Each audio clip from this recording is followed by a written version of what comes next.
सलमान रुश्दी का Midnights children कहानी कहने की कला का एक बहुत बड़ा उदाहरण है। यह जादुई यथार्थवाद और ऐतिहासिक तथ्य का एक अनोखा मेल है। औपनिवेशिक शासन से आजादी की तरफ भारत के उथल पुथल भरे परिवर्तन की पृष्ठभूमि पर आधारित भारत के जन्म के साथ ही जन्मे उन्हें जादुई शक्तियों से नवाजा गया है। रुश्दी का वर्णन इतिहास, कल्पना और सामाजिक टिप्पणी का एक उत्कृष्ट मिश्रण है। सलीम की नजरों से हम एक राष्ट्र की जन्म पीड़ा को देखते हैं। हम आजादी के उल्लास का अनुभव करते हैं और विभाजन की पीड़ा का। मिडनाइट्स चिल्ड्रेन एक चुनौतीपूर्ण लेकिन अंततः फायदेमंद किताब है। 15 अगस्त 1947 को आधी रात को जैसे ही भारत आजादी के लिए जागता है, 1000 बच्चे असाधारण क्षमताओं के साथ पैदा होते हैं। ये हैं मिडनाइट्स चिल्ड्रेन, जादू से जुड़ी एक पीढ़ी, महानता के लिए नियत, या शायद अपने राष्ट्र के अशांत इतिहास का बोझ ढोने के लिए अभिशप्त। सलीम सिनाई हमारे नरेटर इन बच्चों में से एक हैं। सूंघने की एक अद्भुत क्षमता के साथ जन्मे वह मिडनाइट्स चिल्ड्रेन के बीच की कड़ी बन जाते हैं, जो टेलीपैथिक रूप से उनके साथ संवाद करने में सक्षम हैं। सलीम के असाधारण वरदान के माध्यम से हमारा परिचय उन पात्रों से होता है जो भारत की तरह ही विविध और असाधारण हैं। एक तरफ है भविष्य देखने की क्षमता वाली पार्वती चुड़ैल और दूसरी तरफ है सलीम का कट्टर दुश्मन, लोहे की मुट्ठी के साथ जन्मा शिव।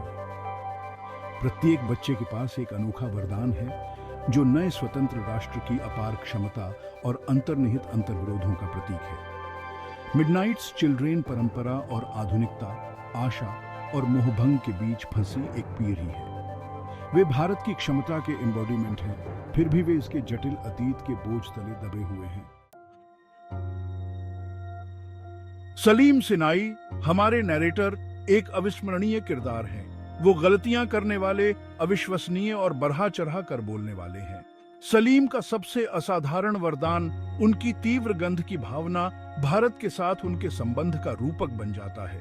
वह अपने साथी देशवासियों की आशाओं और सपनों, आशंकाओं और चिंताओं को सूंघता है।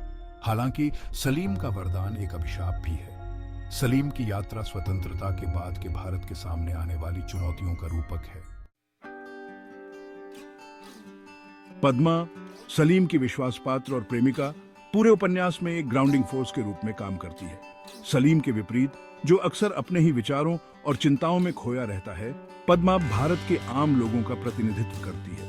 वह व्यावहारिक, जमीन से जुड़ी और रोजमर्रा की जिंदगी की वास्तविकताओं से गहराई से जुड़ी हुई है। पद्मा की आवाज, जो अक्सर सलीम के भव्य उच्चारणों पर संदेह करती है, उनके अक्सर अविश्वसनीय कथन के लिए एक आवश्यक काउंटर पॉइंट प्रदान करती है।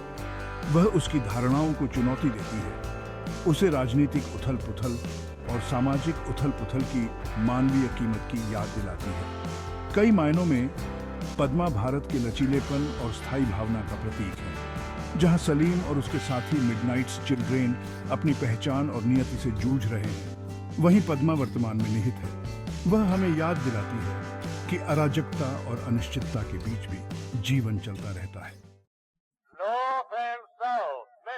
मिडनाइट्स चिल्ड्रेन के सबसे खास पहलुओं में से एक इसकी पॉलीफोनिक कथा संरचना है। सलमान रुश्दी भारतीय जीवन के एक समृद्ध ताने बाने का निर्माण करते हुए कई आवाजों और दृष्टिकोणों को उत्कृष्ट रूप से जोड़ते हैं। मिडनाइट्स चिल्ड्रेन कॉन्फ्रेंस में यह सबसे अच्छा उदाहरण दिया गया है, जहां सलीम उस जादुई घंटे में पैदा हुए अन्य बच्चों के साथ टेलीपैथिक रूप से जुड़ता है। यह सम्मेलन भारतीय समाज का एक सूक्ष्म जगत बन जाता है। प्रत्येक बच्चा अपना अनोखा दृष्टिकोण, अपने सपने और अपने संघर्ष लेकर आता है। हम उपमहाद्वीप के हर कोने से आवाजें सुनते हैं, जो विभिन्न धर्मों, भाषाओं और सामाजिक वर्गों का प्रतिनिधित्व करते हैं। आवाजों के इस समूह के माध्यम से रुश्दी भारत की अविश्वसनीय विविधता को दर्शाते हैं। वह इसके सांस्कृतिक ताने बाने की समृद्धि का जश्न मनाते हैं और साथ ही इसके समाज में मौजूद गहरे विभाजनों को भी स्वीकार करते हैं। सम्मेलन लोगों को एक साथ लाने और हाशिए पर और अनसुनी आवाजों को आवाज देने के लिए कहानी कहने की शक्ति का प्रमाण है। मिडनाइट्स चिल्ड्रेन अपने जादुई यथार्थवाद के उपयोग के लिए प्रसिद्ध है। सलमान रुश्दी ऐतिहासिक घटनाओं के साथ काल्पनिक तत्वों का सहज रूप से मिश्रण करते हैं, एक ऐसी दुनिया का निर्माण करते हैं जहां सामान्य और असाधारण सह अस्तित्व में रहते हैं। यह साहित्यिक उपकरण भारतीय समाज की जटिलताओं और उपनिवेशवाद की विरासत की खोज के लिए एक शक्तिशाली उपकरण के रूप में कार्य करता है। उदाहरण के लिए, अन्य मिडनाइट्स चिल्ड्रेन के साथ सलीम का टेलीपैथिक संबंध भारत की विविध आबादी के साझा भाग्य और अंतर संबंध को दर्शाता है। इसी प्रकार विभिन्न पात्रों के पास मौजूद जादुई क्षमताओं की व्याख्या नए स्वतंत्र राष्ट्र की अपार क्षमता और अंतर्निहित अंतर्विरोधों के रूपक के रूप में की जा सकती है। जादुई यथार्थवाद का उपयोग करके रुश्दी इतिहास और वास्तविकता की पारंपरिक धारणाओं को चुनौती देते हैं। वह पाठकों को सतह से परे देखने और नीचे छिपी गहरी सच्चाइयों से जुड़ने के लिए प्रोत्साहित करते हैं। उपन्यास में जादुई तत्व केवल सजावटी नहीं है, वे परिवर्तन के दौर से गुजर रहे राष्ट्र की आत्मा को समझने के लिए अभिन्न है। मिडनाइट्स चिल्ड्रेन केवल एक काल्पनिक कहानी नहीं है, यह स्वतंत्रता के बाद के भारत की ऐतिहासिक वास्तविकताओं में गहराई से निहित है। उपन्यास इस उथल-पुथल भरे दौर को चिह्नित करने वाली आशाओं, सपनों और विश्वासघातों के क्रॉनिकल के रूप में कार्य करता है। सलीम की नजरों से हम भारत और पाकिस्तान के विभाजन, महात्मा गांधी की हत्या और इंदिरा गांधी के सत्तावादी शासन के उदय जैसी महत्वपूर्ण ऐतिहासिक घटनाओं को देखते हैं। इन घटनाओं को केवल ऐतिहासिक पृष्ठभूमि के रूप में प्रस्तुत नहीं किया गया है, वे कथा के ताने बाने में बुने गए हैं, पात्रों के जीवन को आकार देते हैं और उनके भाग्य को प्रभावित करते हैं। रुश्दी इस दौरान भारत को त्रस्त करने वाली हिंसा, राजनीतिक भ्रष्टाचार और सामाजिक अशांति का चित्रण करने से नहीं कतराते हैं। वह अपनी नई नई स्वतंत्रता के साथ तालमेल बिठाने के लिए संघर्ष कर रहे राष्ट्र का एक सूक्ष्म और अडिग चित्र प्रस्तुत करता है। मिडनाइट्स चिल्ड्रेन का एक केंद्रीय विषय एक ऐसे राष्ट्र में पहचान की नाजुकता है जो धार्मिक, सांस्कृतिक और भाषाई विभाजनों से जूझ रहा है। सलीम का अपना पहचान संकट स्वतंत्रता के बाद के भारत के बड़े पहचान संकट को दर्शाता है। एक मुस्लिम के रूप में जन्मे लेकिन एक हिंदू परिवार द्वारा पाले गए सलीम की स्वयं की भावना शुरू से ही खंडित है। वह दो दुनियाओं के बीच फंस गया है, कभी भी पूरी तरह से किसी एक का नहीं।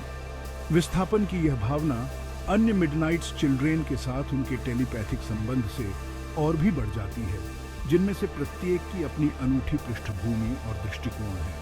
सलीम के संघर्षों के माध्यम से रुश्दी विविधता और विभाजन से चिह्नित समाज में पहचान निर्माण की जटिलताओं का पता लगाते हैं। उनका सुझाव है कि पहचान स्थिर या अपरिवर्तनीय नहीं है, यह तरल है, लगातार विकसित हो रही है और व्यक्तिगत अनुभवों और ऐतिहासिक ताकतों दोनों से आकार ले रही है।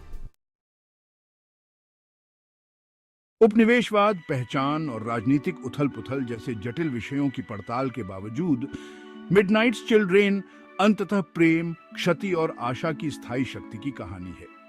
पूरे उपन्यास में पात्र गहन प्रेम का अनुभव करते हैं, केवल भाग्य, युद्ध या राजनीतिक परिस्थितियों द्वारा इसे छीन लिया जाता है। पद्मा के लिए सलीम का खुद का प्यार, हालांकि अपरंपरागत है, उसे अपने जीवन की अराजकता के बीच समझ और स्थिरता की भावना प्रदान करता है। उनका रिश्ता, हालांकि अक्सर परखा जाता है, हमें याद दिलाता है कि सबसे अंधेरे समय में भी मानवीय संबंध सांत्वना और आशा प्रदान कर सकते हैं। अंततः मिडनाइट्स चिल्ड्रेन का सुझाव है कि त्रासदी और निराशा का सामना करने पर भी मानवीय भावना बनी रहती है। उपन्यास का अंत, हालांकि बिटरस्वीट है, स्मृति को संरक्षित करने, पीढ़ियों को जोड़ने और बेहतर भविष्य के लिए आशा प्रदान करने के लिए कहानी कहने की शक्ति की पुष्टि करता है।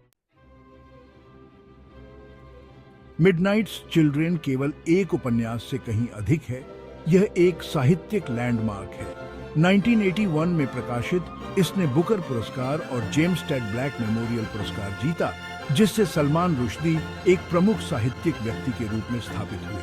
उपन्यास का तब से 20 से अधिक भाषाओं में अनुवाद किया जा चुका है और दुनिया भर में इसका अध्ययन और उत्सव मनाया जा रहा है। इसकी स्थायी अपील इतिहास, कल्पना और सामाजिक टिप्पणी के उत्कृष्ट सम्मिश्रण में निहित है। जादुई यथार्थवाद का रुश्दी का अभिनव उपयोग, उनकी पॉलीफोनिक कथा संरचना और उनके अविस्मरणीय पात्रों ने पाठकों की पीढ़ियों को मोहित किया है। मिडनाइट्स चिल्ड्रेन उत्तर औपनिवेशिक साहित्य का एक मौलिक काम बना हुआ है, जो इतिहास, पहचान और कहानी कहने की पारंपरिक धारणाओं को चुनौती देता है। यह मानवीय स्थिति को उजागर करने और क्रॉस सांस्कृतिक समझ को बढ़ावा देने के लिए साहित्य की शक्ति का प्रमाण है। अगर आपको न्यारा टून्स का कंटेंट अच्छा लगता है तो कृपया इसे लाइक करें और चैनल को सब्सक्राइब करें।